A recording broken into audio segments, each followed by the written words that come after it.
In today's video, I'm going to teach you how to put your Walmart app in store mode. To get started, open the Walmart app on your iPhone or Android device. If the app asks you to sign in, go ahead and log into your account so you can access all of the app's store features properly. This is important because some location-based tools work best when your account and store preferences are already active. Next, make sure location services are enabled for the Walmart app. Store mode relies on your phone's location to recognize when you're at a specific Walmart store, so this step is essential. If you're using an iPhone, open your Settings app, then go to Privacy and Security.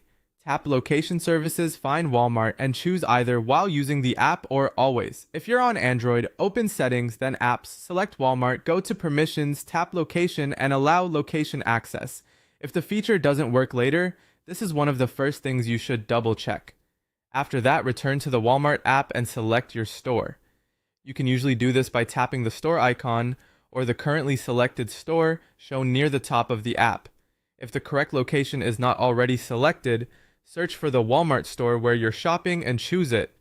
This helps the app match you to the right store inventory and layout.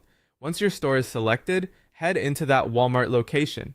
When you arrive, the app may automatically switch into store mode. This usually happens when your location services are turned on, and in some cases, Bluetooth may also need to be enabled for the app to detect that you're inside the store more accurately. If it doesn't happen instantly, give it a moment while you're inside the building. Now check to confirm that store mode is active. When it's working, you may notice helpful in-store features appear, like item aisle locations, a store map, in-store pricing, and product availability for that specific location. The home screen may also show that you're currently shopping in your selected store. That's a good sign that everything is set correctly.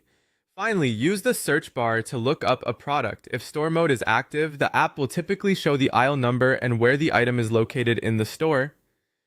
This can save a lot of time and make shopping much easier, especially in larger locations. And that's how to set your Walmart app to store mode.